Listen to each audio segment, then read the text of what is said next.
My name is Stephanie Wilson, and I'm 25 now, but 5 years ago, I faced the most painful birthday of my life.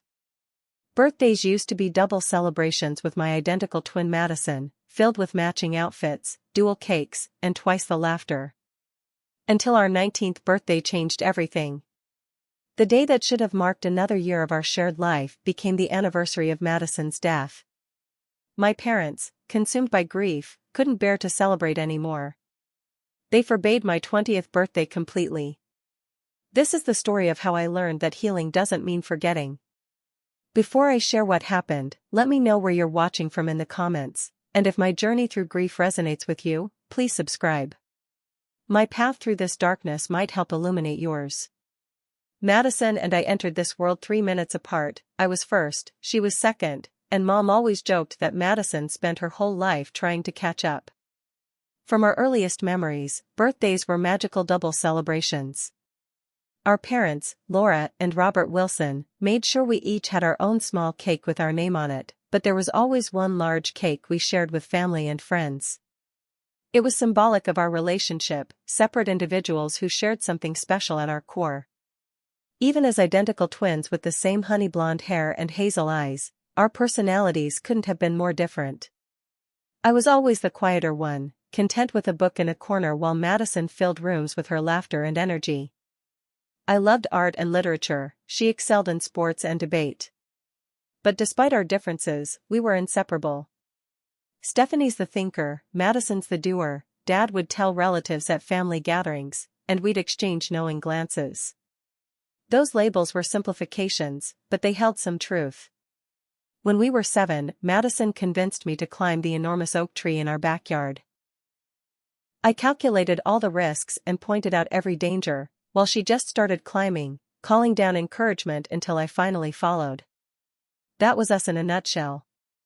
Our elementary school years were filled with matching outfits that our mother insisted upon, though Madison would always find some way to modify hers, rolling up a sleeve or adding a bracelet to assert her individuality.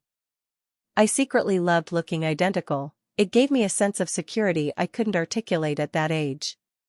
When people confused us, Madison would correct them immediately, while I often answered to her name without protest. Junior high marked our first real separation. Different class schedules meant developing separate friend groups for the first time. Madison quickly became popular, joining the volleyball team and making friends easily. I gravitated toward the art room and library, finding my people among the quieter crowd. But at home, nothing changed. We still shared a bedroom, whispered secrets long after lights out, and celebrated our birthdays with the same enthusiasm.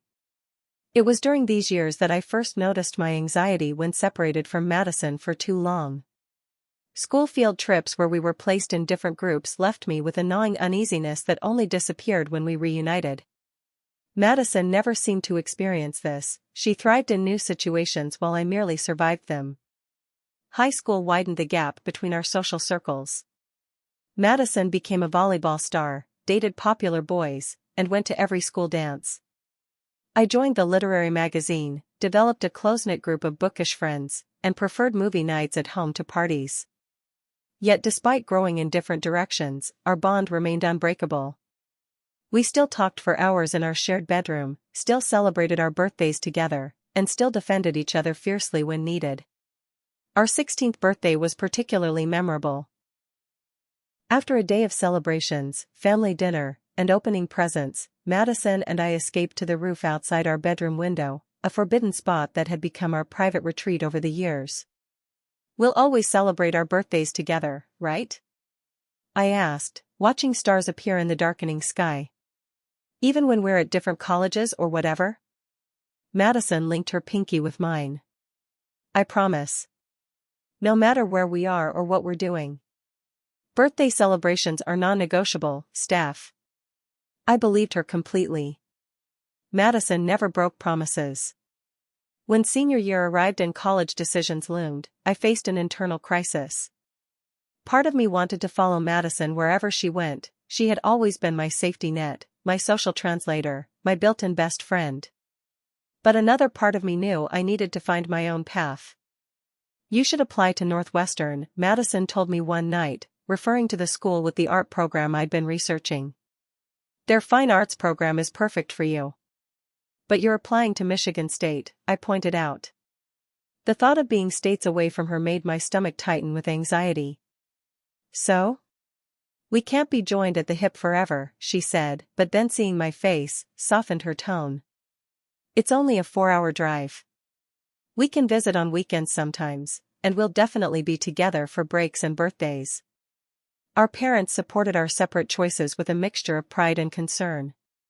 Mom pulled me aside one day and asked if I would be okay without Madison nearby. You've always been the more dependent one, she said, not unkindly. I'll be fine, I insisted, more to convince myself than her. In the end, we both got accepted to our first-choice schools.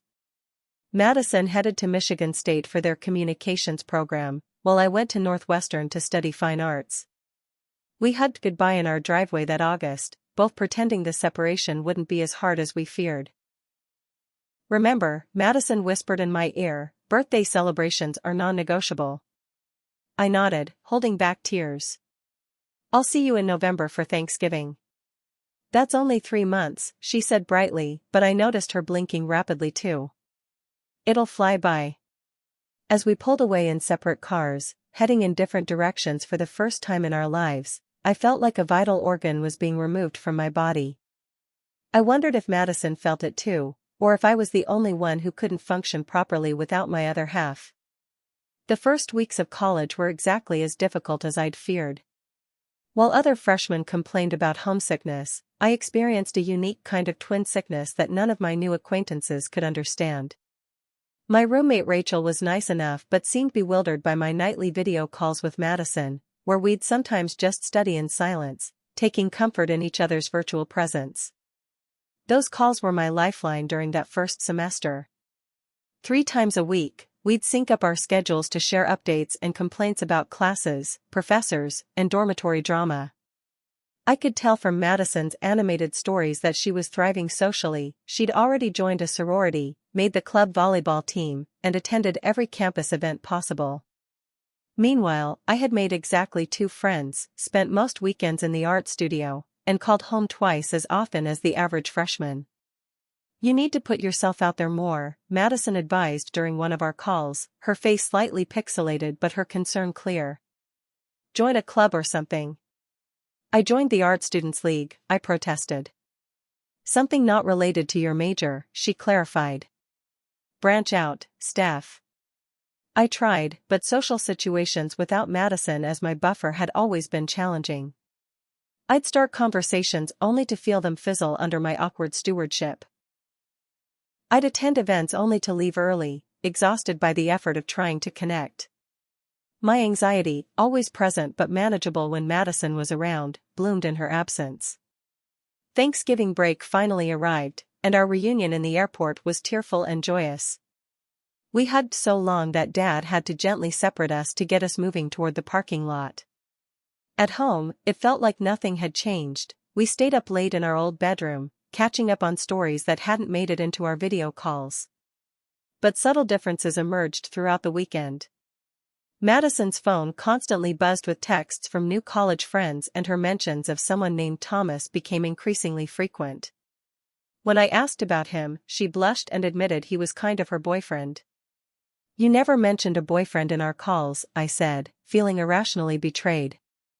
It's new, she shrugged. Besides, you never ask about my social life. You always want to talk about classes or home. The comment stung because it was true. I'd been so focused on maintaining our connection exactly as it had been that I hadn't made space for who we were becoming. Winter break brought a full month together, but also our first serious fight. Madison invited Thomas to visit for a few days after Christmas, disrupting my expectations of uninterrupted twin time. He was tall, athletic, and genuinely nice, which somehow made it worse. He fit perfectly into Madison's world in a way I no longer seemed to. One night after Thomas left, I confronted her. You spent the whole break with him. We barely had any time, just us. That's not true, Madison countered. He was only here for 3 days out of 2 weeks. But even when he wasn't physically here, you were texting him constantly. Madison's eyes narrowed. Is this really about Thomas, or is it about you being afraid of change? What's that supposed to mean? I demanded, though I knew exactly what she meant. It means you're mad that I'm building a life that doesn't revolve around you, she said, the words landing like slaps. I love you, Steph, but we're not kids anymore. We can have separate lives and still be close. We reconciled before returning to school, but something had shifted between us. The fight exposed an uncomfortable truth: Madison was moving forward while I was desperately clinging to the past. The second semester brought new challenges. Determined to prove Madison wrong, I forced myself to be more social. I joined the campus newspaper as an arts columnist, attended more events, and slowly built connections with people in my dorm.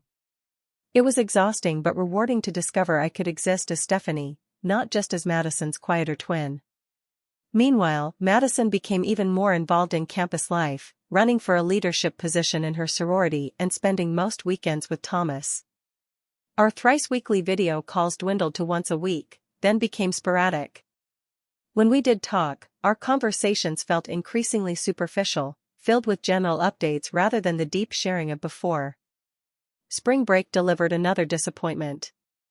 We'd tentatively planned to meet at home, but 2 weeks before, Madison called to tell me she'd been invited to join Thomas and his family at their beach house in Florida. We just had winter break at home, she reasoned. And this is a great opportunity to get to know his family better. I swallowed my hurt and said I understood, then spent spring break at home with our parents, helping Mom garden and listening to Dad talk about work. Neither of them mentioned Madison's absence directly, but I caught them exchanging concerned glances when they thought I wasn't looking. As our 19th birthday approached in late April, Madison and I made plans to celebrate together at my campus. She'd drive down after her last Friday class, stay the weekend, and we'd have a small party with my new friends on Saturday night. Can Thomas come? She asked during our planning call. He's really looking forward to meeting you properly, not just in passing at home. I wanted to say no, to insist on time alone with my sister, but I remembered our fight. Sure, I said instead, ignoring the sinking feeling in my stomach. The more the merrier. As the date approached, my resentment grew despite my efforts to suppress it. This was our special day, the one celebration that had always been just for us. Why did Thomas need to be part of it? I didn't share these thoughts with Madison, didn't want another fight, but they festered inside me, turning my excitement about our reunion into anxious dread. The morning of our birthday, our parents called early with their traditional birthday wishes. We sent packages to both of you, Mom said. They should arrive today. Thanks, Mom, I replied, glancing at the clock. Madison had texted that she'd leave by noon, putting her arrival around 4. I had decorated my dorm room with photos of us through the years and bought ingredients to make our favorite chocolate cake. At 1 o'clock, Madison texted, running late. Thomas needed help with something. Leaving in 30. Sorry. At 2:30, on the road finally. Weather kinda bad here, lots of rain. Driving careful. See you soon. I tried not to be annoyed, reminding myself she was making a 4-hour drive just for our celebration. I busied myself with final preparations, checking my phone every few minutes for updates. When 3 hours passed with no word, concern began to replace irritation. I called twice, but the calls went straight to voicemail. At 6:30, my phone finally rang, but it wasn't Madison.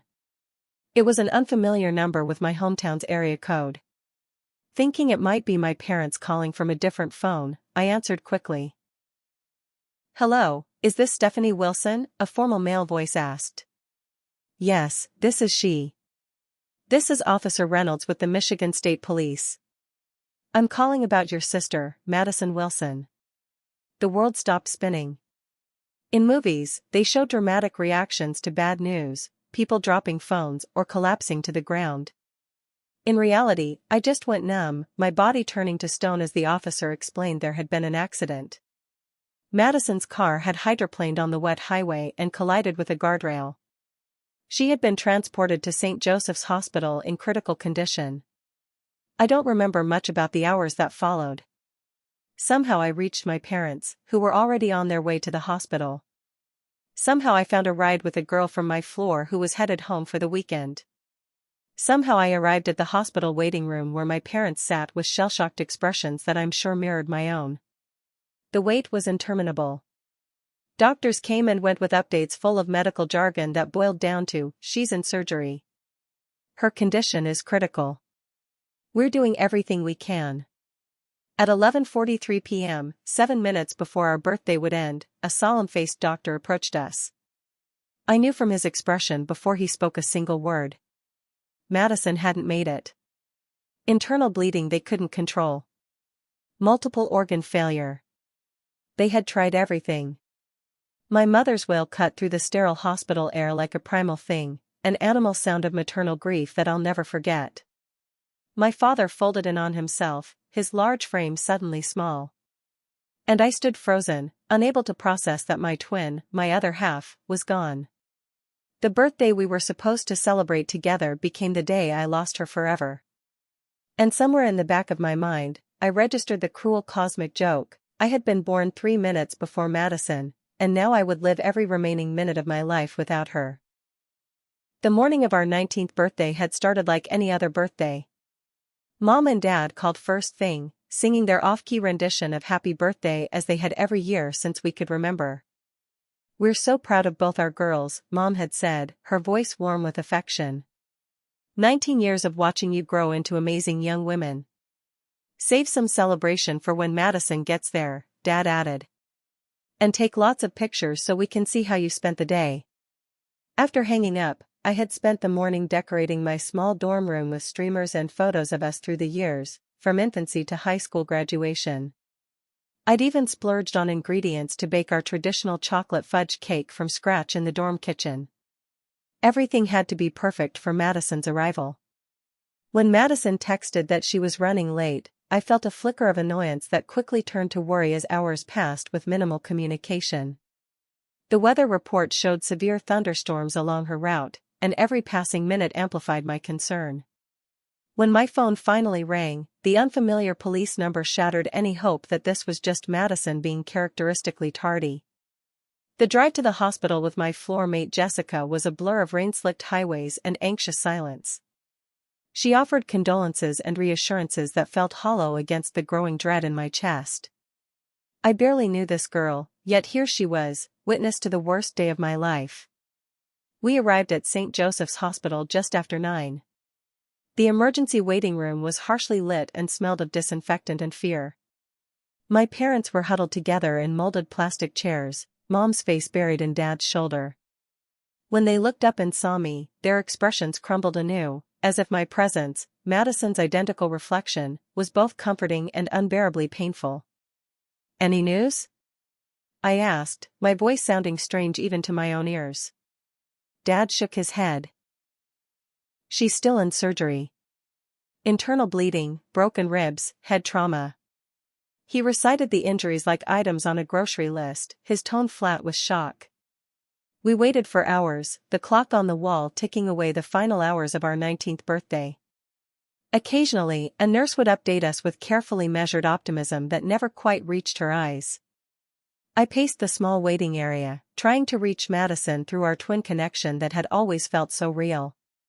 If there was ever a time for it to work, it was now. I closed my eyes, silently begging her to feel my presence, to hold on, to fight. At 11:43 p.m., the surgeon approached. I recognized the look, the same expression teachers had worn when they came to class to announce national tragedies. He was middle-aged with tired eyes and surgical cap still on his head. "Mr. and Mrs. Wilson?" he asked, though he clearly knew who they were. "I'm very sorry to tell you that despite our best efforts, your daughter Madison didn't survive her injuries. The internal bleeding was too severe, and her body went into shock. We did everything possible, but we couldn't save her." Mom collapsed against Dad, her body convulsing with sobs. Dad seemed to age decades in seconds, his face ashen as he struggled to remain upright while supporting Mom. And I stood apart, frozen, my brain refusing to process what I'd just heard. Madison, dead? Impossible. I would know if she were gone. I would feel it in the core of my being. But as the minutes passed and the reality sank in, I did feel it, a vast emptiness where our connection had been, like a phantom limb but infinitely worse. Part of me had died on that operating table with her. The next days passed in a surreal haze.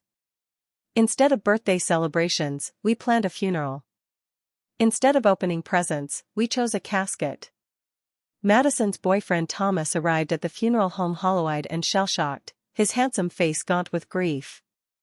When he saw me, Madison's mirror image, he stopped short, color draining from his face. "I'm sorry," he said, voice cracking. "She was rushing to get to you. The last text she sent me said she was running late and worried about disappointing you on your birthday." His words pierced my heart like shards of ice. She was rushing because of me. Because I had made such a big deal about spending our birthday together.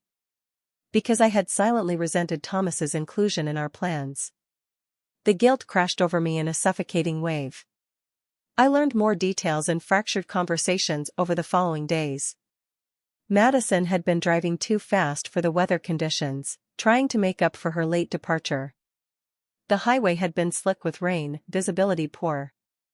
Witnesses reported seeing her car hydroplane after taking a curve, spinning across lanes before hitting the guardrail with devastating impact. The police found her phone intact in the car. Her last outgoing text was to me, "On the road finally. Weather kinda bad here, lots of rain. Driving careful. See you soon. Careful." She'd promised she was being careful, but I knew my sister. When Madison was in a hurry, caution often took a back seat to expediency. How many times had I teased her about her lead foot? How many times had I been the voice of caution that she cheerfully ignored? The funeral took place 5 days after our birthday. Madison looked peaceful in the casket, like she was sleeping, though the mortician's makeup couldn't quite hide the bruising along her hairline. I stood beside my parents at the viewing, watching friends and relatives approach with identical expressions of disbelief and sorrow. Many did double takes upon seeing me, their faces registering confusion before remembering that Madison had been a twin. Several people hugged me too tightly, as if I were a living memorial, a genetic souvenir of the girl they'd lost. Others avoided looking at me directly, perhaps finding my presence too painful, too reminiscent of their grief. Thomas stood alone for a long time by the casket, shoulders shaking with silent sobs. When he finally turned away, he walked straight past me without acknowledgement, his eyes fixed on some distant point. I couldn't blame him. I was a cruel reminder of what he'd lost, a funhouse mirror reflecting a distorted version of the girl he had loved. After the burial, relatives gathered at my parents' house with casseroles and platitudes. I moved through the rooms like a ghost, accepting condolences with wooden nods.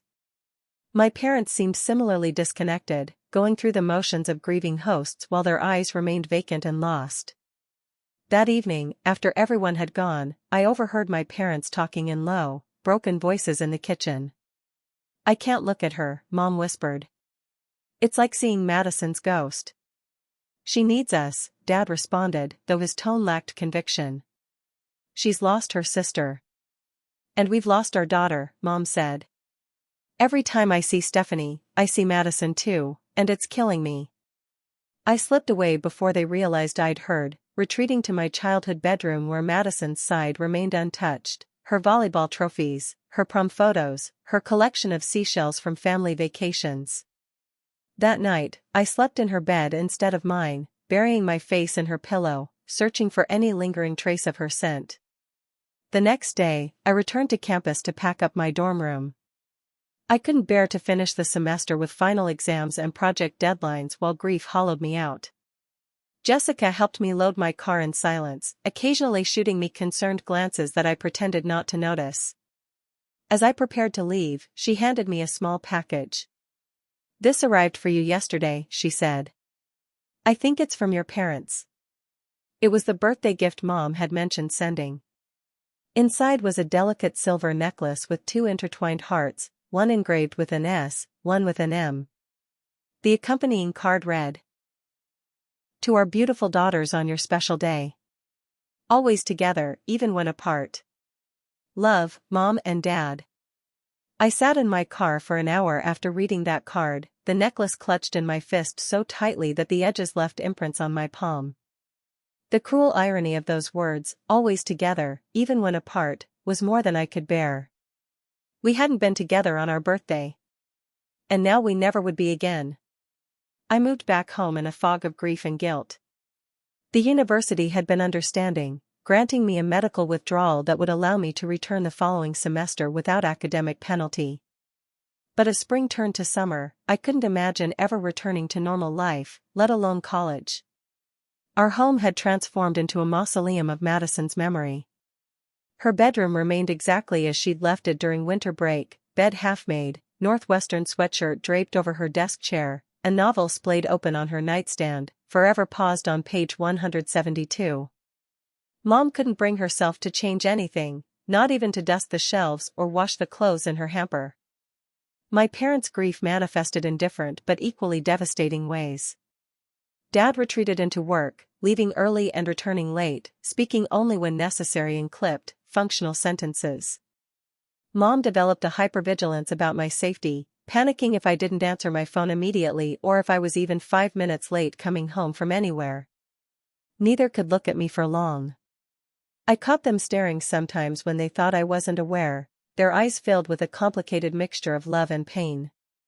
I understood. I avoided mirrors myself, each glimpse of my reflection a knife-twist reminder of the face Madison would never grow into. A well-meaning relative suggested therapy. Dad dismissed the idea initially. Wilsons handle their problems privately, but eventually relented when it became clear we were all drowning. I started seeing Dr.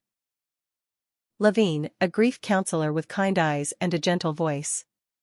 My parents declined to join, though Dr. Levine repeatedly suggested family therapy would be more effective.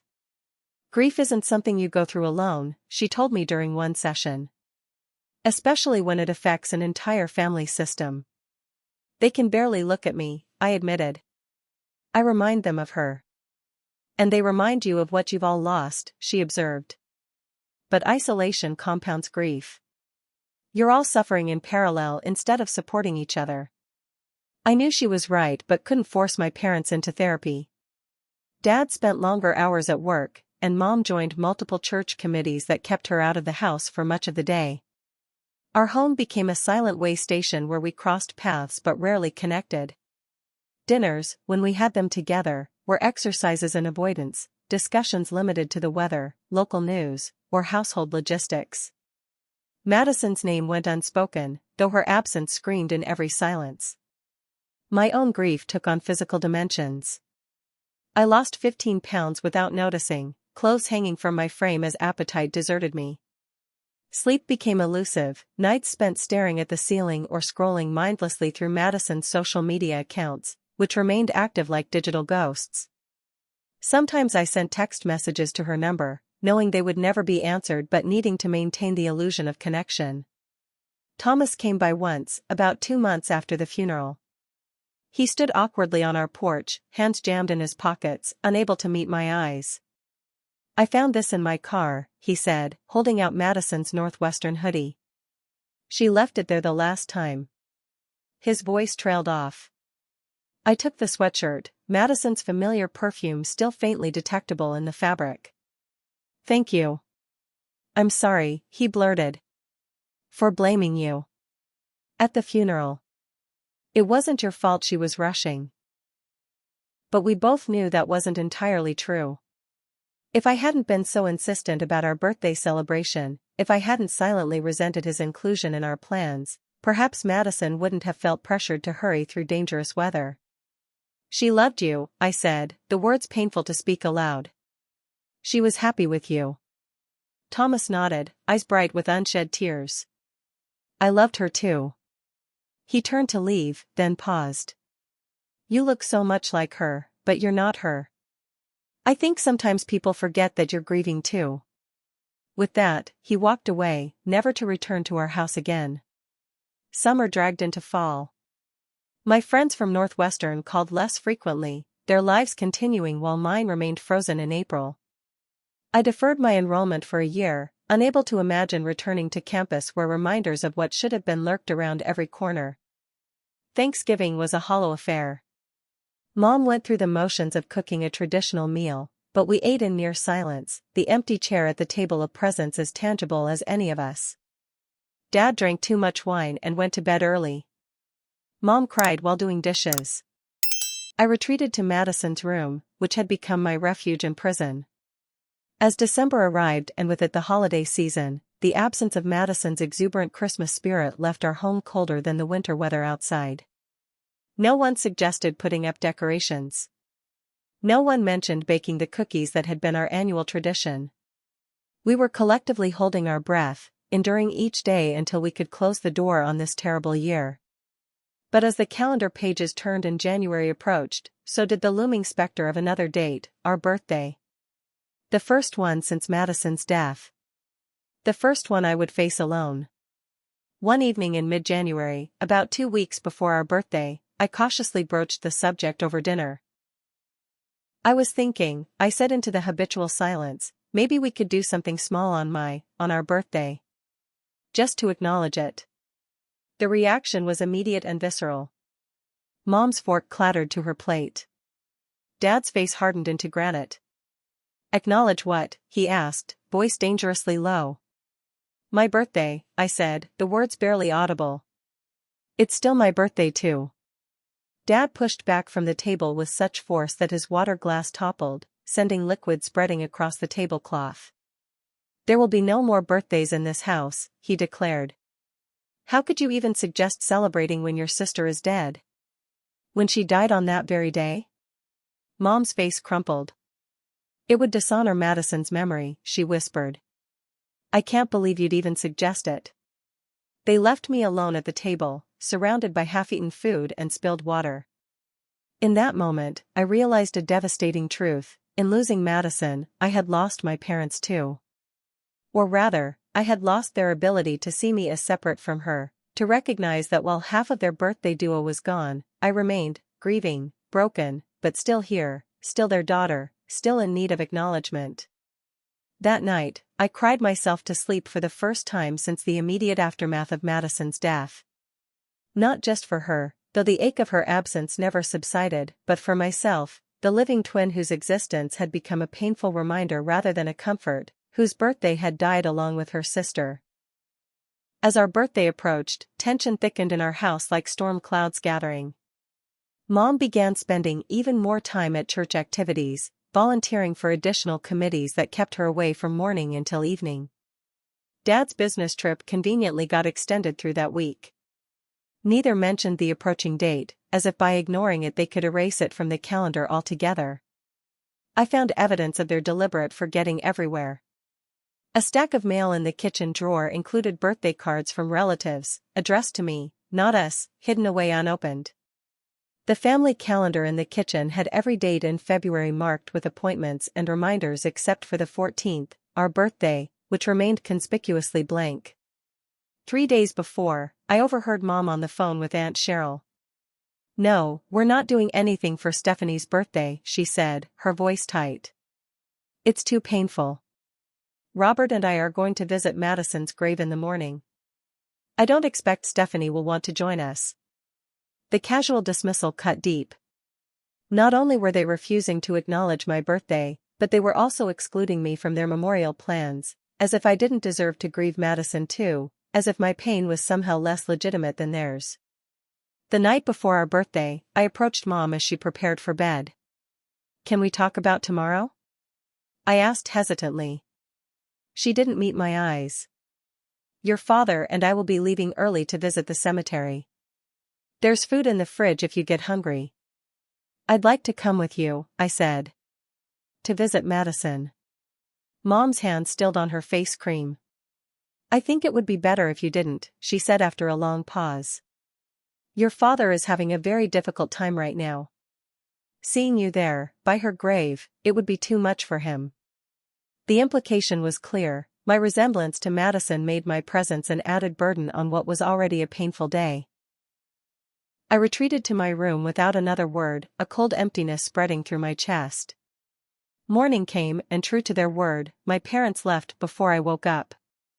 I found a note on the kitchen counter, leftovers in fridge. Back this afternoon. No happy birthday, no acknowledgement of the day's significance. Just practical information about food. The house felt cavernous in their absence. I wandered from room to room, trailing my fingers over surfaces that held 19 years of birthday memories. The dining table where we'd blown out candles side by side. The living room where we'd opened presents surrounded by family.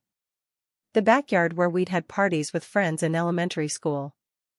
My phone chimed with a text around noon, the only birthday wish I would receive that day, from my old roommate Jessica, thinking of you today. I know it must be incredibly hard. Here if you need to talk. The simple acknowledgement broke something in me. Someone remembered. Someone understood that this day held both grief and significance. On impulse, I grabbed my car keys. I couldn't spend the day in this empty house where my existence felt like a painful footnote. The drive to Northwestern was automatic, muscle memory guiding me along familiar highways. I had no plan beyond escape, no destination beyond away.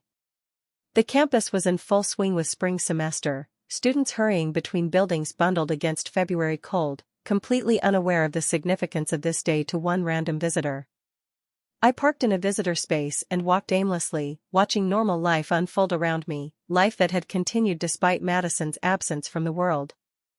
Near the student center, I quite literally bumped into Alicia Chen, my intro to art history classmate from freshman year. "Stephanie," she exclaimed, steadying herself. "Oh my God, I thought you weren't coming back until fall. What are you doing here?" "Just visiting," I said vaguely, unprepared for conversation. Alicia's eyes widened suddenly. "Wait, today's your birthday, isn't it?" "I remember because it's Valentine's Day." The fact that this casual acquaintance remembered when my own parents couldn't bring themselves to acknowledge it was the final straw. Tears spilled down my cheeks before I could stop them. "Oh no," Alicia said, immediately pulling me to a nearby bench. "I'm sorry, I didn't mean to upset you. I should have realized." Between sobs, the whole story spilled out: Madison's death, my parents' grief, the forbidden birthday, the empty house I couldn't bear to sit in alone today of all days. "That's awful," Alicia said when I finished. "You shouldn't be alone today." She checked her watch. "Look, I have class in 20 minutes, but after that, I'm free. Why don't you come to my apartment around 4? Nothing big, but no one should spend their birthday alone." I started to refuse, but the alternative, returning to that silent house, decided me.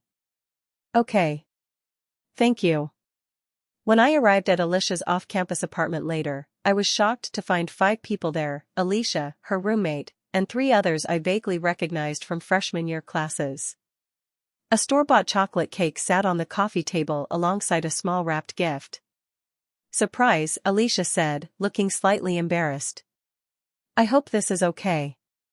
I just made some calls to people who knew you from last year."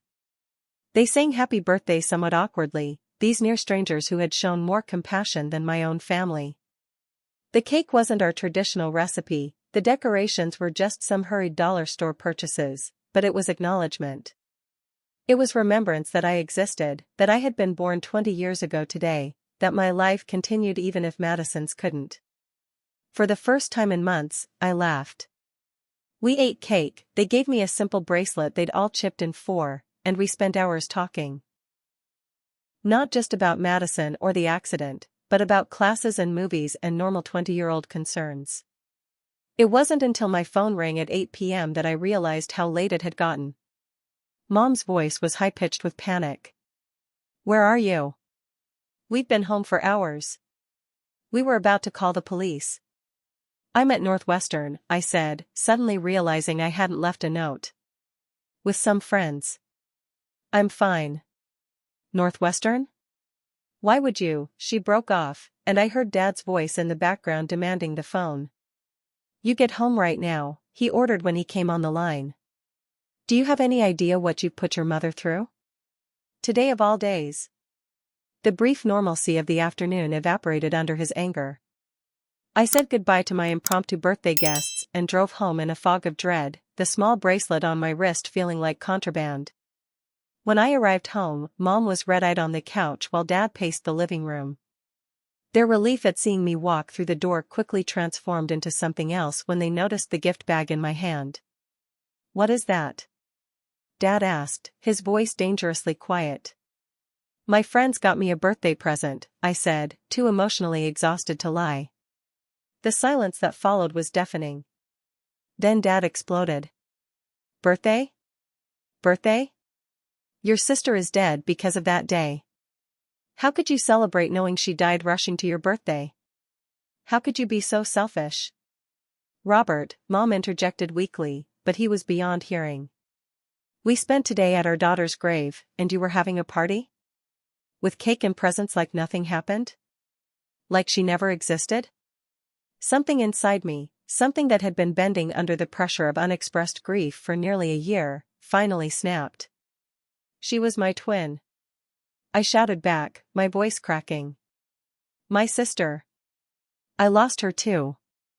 I lost my other half, the person I shared everything with since before we were born. And then I lost both of you too because you can't even look at me without seeing her." My parents stared at me, shocked by my outburst. "I'm still here," I continued, tears streaming down my face. "I'm still alive. And yes, today is my birthday too. Acknowledging that doesn't mean I don't miss her every second of every day. It doesn't mean I don't blame myself for her death.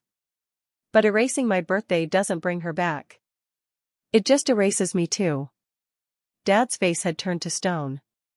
"If you can't respect our grief, if you insist on celebrating while we're mourning, then perhaps you shouldn't be living here." "Robert." Mom gasped, but didn't contradict him. I looked between them, these strangers who had once been my parents, and made a decision. Without another word, I went upstairs and packed a bag with essentials.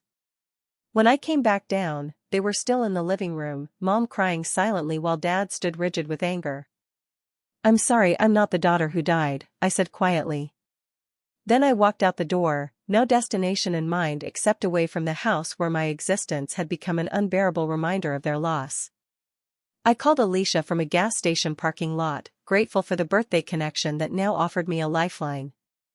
She didn't hesitate when I asked if I could crash on her couch for a few days. "Stay as long as you need," she assured me, though we both knew her tiny student apartment couldn't accommodate a long-term guest. Those few days stretched into weeks. I slept on Alicia's lumpy pull-out couch, tried to minimize my presence in the small space, and desperately avoided thinking about what came next. My parents made no attempt to contact me, their silence confirming that they'd met their ultimatum. Without a plan or financial resources to return to school, I found a job at the campus bookstore, arranging my hours around Alicia's class schedule so I could avoid being in her apartment when she needed privacy. The minimum wage barely covered my contribution to groceries and utilities, leaving nothing for savings or eventual tuition. Depression settled over me like a heavy fog. I went through the motions, shelving books, scanning purchases, counting inventory, while feeling increasingly disconnected from the students around me who were building futures while mine remained suspended in grief and uncertainty.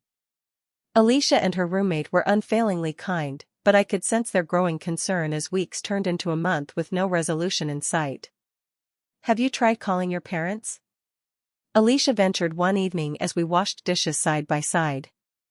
"They know where I am," I replied, the same answer I gave whenever she asked. "They have my number." The truth was more complicated. Pride kept me from reaching out, but so did fear that they wouldn't answer, or worse, that they would tell me not to come back. As long as I maintained this limbo, I could pretend it was temporary, that eventually we would find our way back to being a family. 6 weeks after moving onto Alicia's couch, I had my most unexpected encounter. I was arranging a new display of art supplies when I looked up to find Thomas, Madison's boyfriend, staring at me from the end of the aisle. For a moment neither of us spoke, the shock of the chance meeting rendering us both mute. He looked different, thinner, with the beginnings of a beard and shadows under his eyes that matched my own. Stephanie, he finally said. I didn't know you were back at Northwestern. I'm not, I replied automatically. I mean, not as a student. I work here now. Awkward silence fell between us again. The last time we'd spoken had been when he returned Madison's sweatshirt, both of us raw with fresh grief. Are you getting coffee after work? He asked suddenly. We could catch up. If you want. My instinct was to refuse, to avoid this painful reminder of Madison. But something in his expression, a loneliness that mirrored my own, made me nod instead. 2 hours later, we sat across from each other in a campus coffee shop, cradling mugs and navigating conversation like people walking through a minefield. How are your parents? He asked, then immediately grimaced. Sorry, that's probably not a great question. We're not speaking, I admitted. I moved out on our birthday. His eyebrows rose in surprise, and I found myself telling him everything: the forbidden birthday, my escape to campus, the ultimatum, and my current couchsurfing existence. That's rough, he said when I finished. They're still deep in it, aren't they? The grief. What about you? I deflected, uncomfortable with his insight. Thomas stared into his coffee. Some days are better than others. I transferred to a different section of my econ class because Madison and I had planned to take it together. He looked up, meeting my eyes directly. I don't blame you anymore, you know. For the accident. I still blame myself sometimes, I confessed. If I hadn't been so insistent about celebrating our birthday together. She was texting me right before the crash, Thomas said quietly. Did you know that? Her last message was about being excited to see you, about having a surprise for your birthday. She wasn't coming because she felt obligated, Stephanie. She was coming because she wanted to. This revelation hit me with physical force. All these months, I'd carried the certainty that Madison's rush had been born of obligation, of trying to placate her clingy twin. The possibility that she had been genuinely excited, that our connection had remained important to her despite our growing apart, had never occurred to me. We talked for hours, sharing memories of Madison that we'd both kept locked away. For the first time, I could speak about her without measuring my words, without worrying about causing someone else pain. Thomas understood in a way no one else could. Not the same as my twin bond, but a different kind of connection formed through shared loss. When we finally parted ways, we exchanged numbers with genuine promises to stay in touch. It wasn't exactly friendship yet, but it was a bridge to Madison that didn't hurt to cross. The fragile peace I'd found in that conversation didn't last long. A week later, I collapsed while organizing textbooks in the stockroom. One moment I was lifting a box, the next I was on the floor with concerned coworkers hovering over me. The store manager insisted on calling an ambulance despite my weak protests that I had just skipped breakfast. At the hospital, the diagnosis was straightforward: exhaustion, malnutrition, and anemia. When was the last time you ate a proper meal? The doctor asked, frowning at my blood work results. I couldn't remember. Food had become functional rather than enjoyable, something I consumed just enough of to keep working. Between depression and financial constraints, nutrition had fallen to the bottom of my priority list. We'd like to keep you overnight for observation and fluids, the doctor continued. Do you have someone we can call? Family? No, I said automatically, then remembered hospital policy required an emergency contact. Reluctantly, I gave them my parents' number, assuming they would remain unreachable as they had been for weeks. I was dozing when they arrived. The sound of my mother's voice jolted me awake, disorienting in its familiarity after so long. Stephanie? Oh my God. I blinked up at her tear-streaked face, then at my father behind her, his expression a complicated mixture of concern and restraint. They looked older, grayer, the months of separation having aged them as much as grief had. The hospital called, Mom explained unnecessarily, reaching for my hand then hesitating, as if unsure of her welcome. They said you collapsed. It's nothing serious, I said, uncomfortable with their scrutiny. Just exhaustion. Exhaustion and malnutrition, Dad corrected, his voice gruff. They said you've lost 15 pounds since your last physical. I had no response to that. The weight had slipped away so gradually I barely noticed, one more casualty of grief's slow erosion. Mom finally gathered her courage and took my hand. We've been so worried, she whispered. When you left. You told me to leave, I reminded her, the hurt still fresh. I never said that, Mom protested, looking genuinely shocked. Dad did, I said. And you didn't disagree. Dad stepped closer to the bed, his face crumpling in a way I'd never seen before. I was wrong, he said, the words clearly costing him. I was drowning in grief and I lashed out. But we never wanted you gone, Stephanie. We've been trying to find you for weeks. I stared at him in disbelief. My phone number hasn't changed. Alicia's apartment is listed in the student directory. We called, Mom insisted. So many times. It always went straight to voicemail. With a sinking feeling, I remembered my phone had been shut off for non-payment 2 weeks after I left home. I'd been using a borrowed phone since then, its number unknown to my parents. The student directory has last year's information, I said slowly. Alicia moved off campus this year. We looked at each other, the misunderstanding hanging between us, so simple and yet so costly. For weeks, we'd each believed the other had chosen silence, when really we'd been shouting into a void.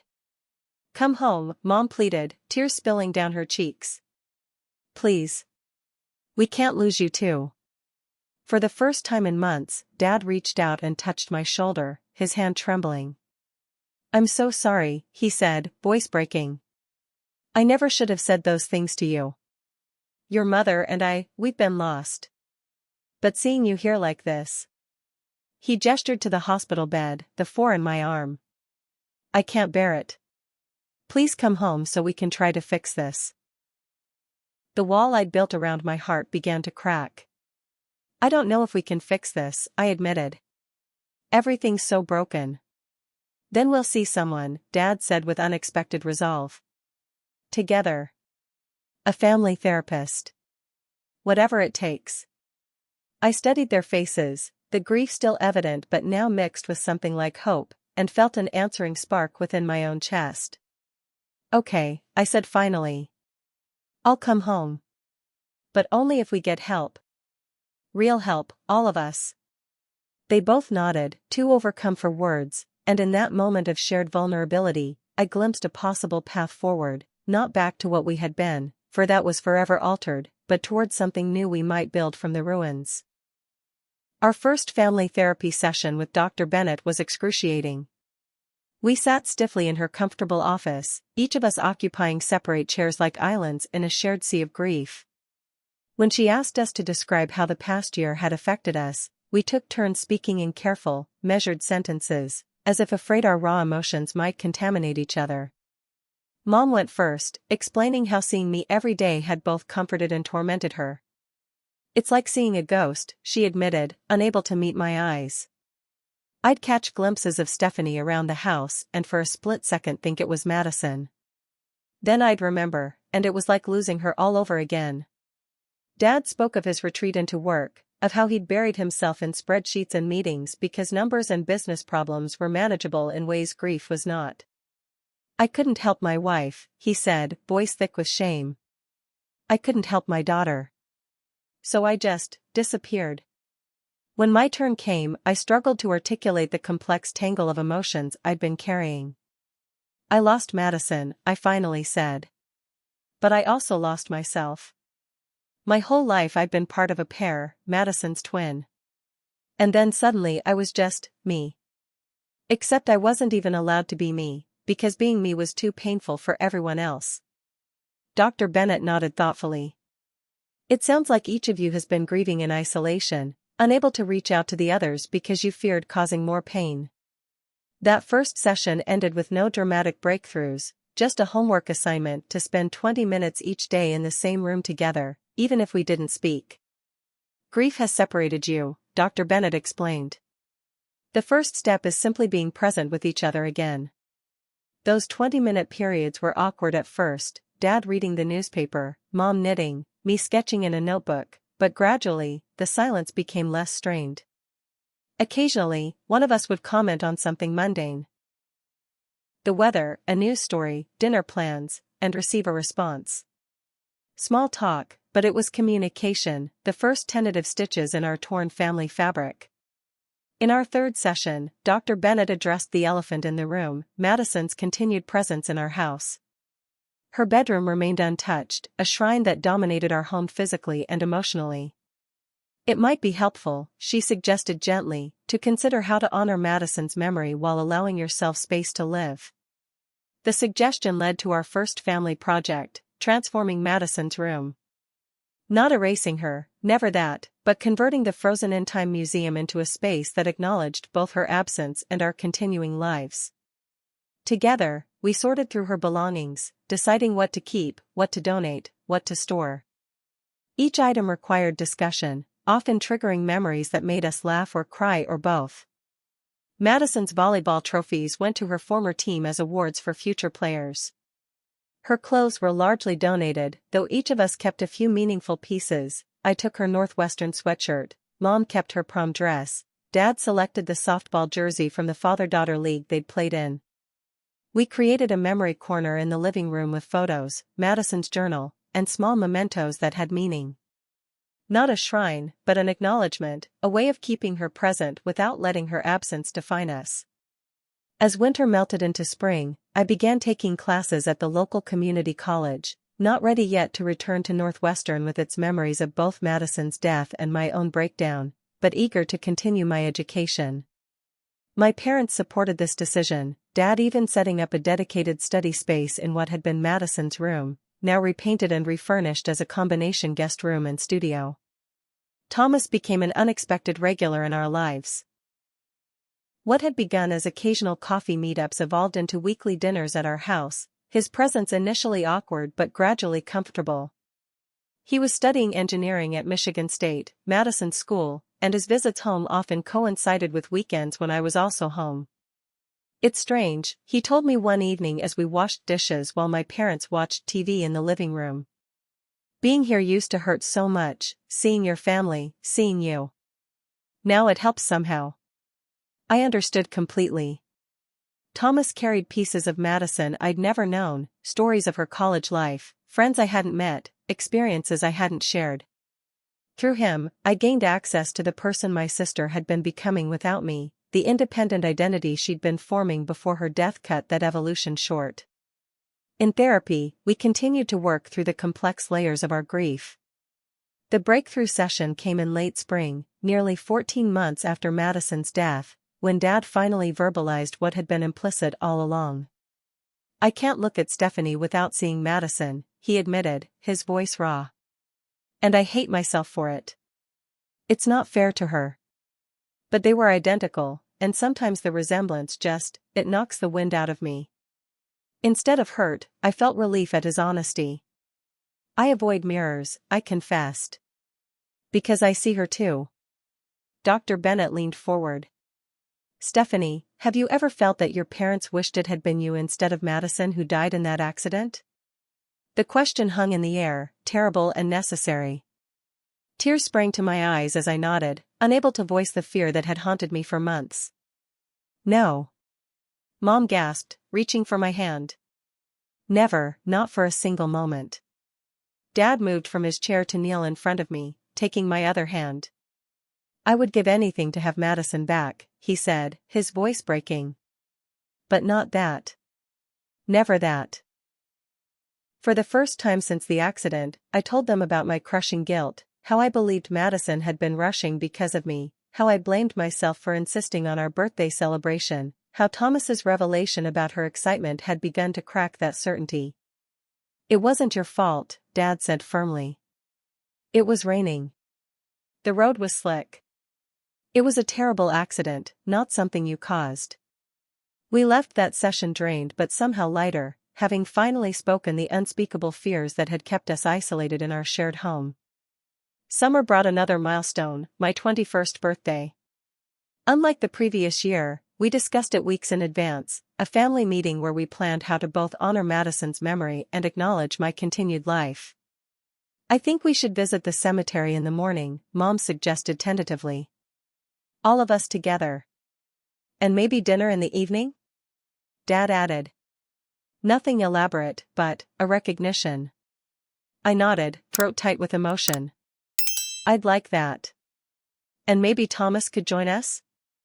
And my friend Alicia who took me in last year?" The day itself was bittersweet but healing.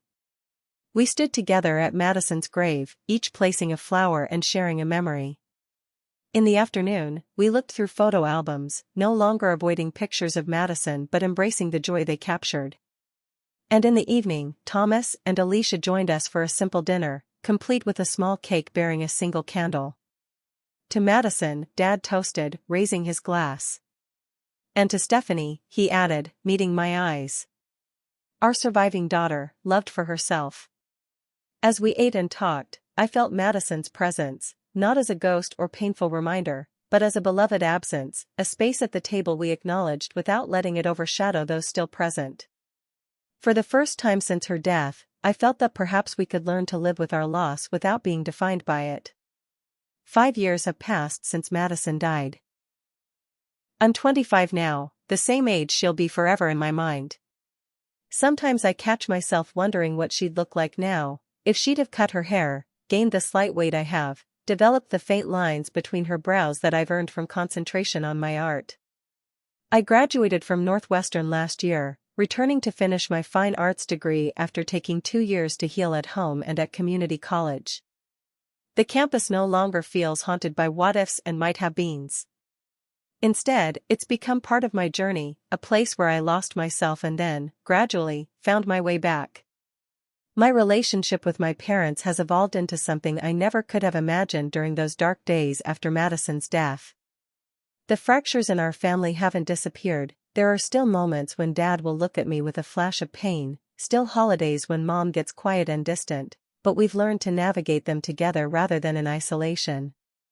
Thomas remains part of our lives, though in a different way than any of us expected. After graduating, he took a job in Chicago, not far from where I settled after college. We meet for coffee every few months, no longer bound solely by grief but by genuine friendship and shared history. He's engaged now to a lovely woman named Rachel who knows all about Madison and treats her memory with respect rather than awkwardness. Grief, I've learned, doesn't follow a linear path toward resolution. It's not something you get over or move past.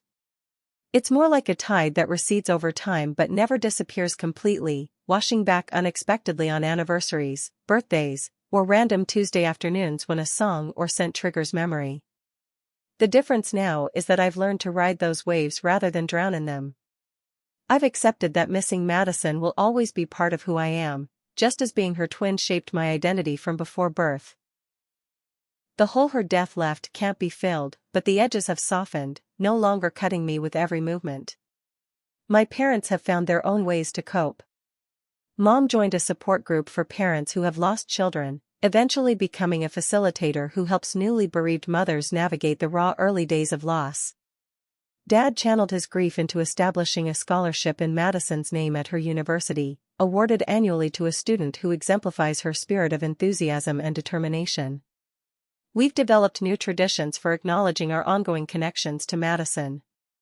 On our birthday each year, we gather at her favorite lake. Madison loved water in all forms, and release biodegradable lanterns with messages written to her. Sometimes the messages are updates on our lives, sometimes memories, sometimes just "I miss you." It's our way of including her in the continuing story of our family. This year's birthday will mark 6 years since her death. I'll spend the morning with my parents at the lake, the afternoon visiting Madison's favorite coffee shop alone, my private ritual, and the evening having dinner with my parents and my boyfriend Ethan, whom Madison never had the chance to meet but who understands her importance in my life. Ethan and I have been together for 2 years. He's patient with the occasional shadow Madison's memory casts, never jealous of the space she continues to occupy in my heart. "Your sister helped make you who you are," he said once. "Loving you means appreciating all the pieces that created you, including her." If there's wisdom I've gained from this journey, it's that grief and joy aren't mutually exclusive. For too long, my parents and I believed that honoring Madison meant denying ourselves happiness, as if our smiles somehow diminished her memory. We've learned instead that living fully honors her far more than our misery ever could. I've also learned that identical twins can have separate identities even after one is gone. In the aftermath of Madison's death, I lost myself in her absence, unable to separate who I was from who we had been together. Through therapy and time, I've discovered that carrying her memory doesn't mean sacrificing my individuality.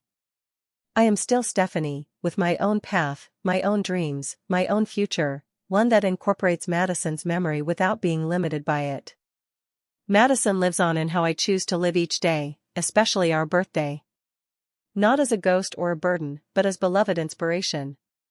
If you're struggling with grief of your own, please know that healing doesn't mean forgetting. It means finding a way to carry your loved one with you while still moving forward, one step at a time. I'd love to hear your experiences with grief and healing in the comments. Has someone's memory inspired you to live more fully? What traditions have helped you honor those you've lost? Please like and subscribe if my story resonated with you, and share it with anyone who might be struggling with similar pain. Thank you for listening to my journey, and remember, it's possible to keep someone in your heart without letting grief consume your life. That's the greatest lesson Madison taught me, even in her absence.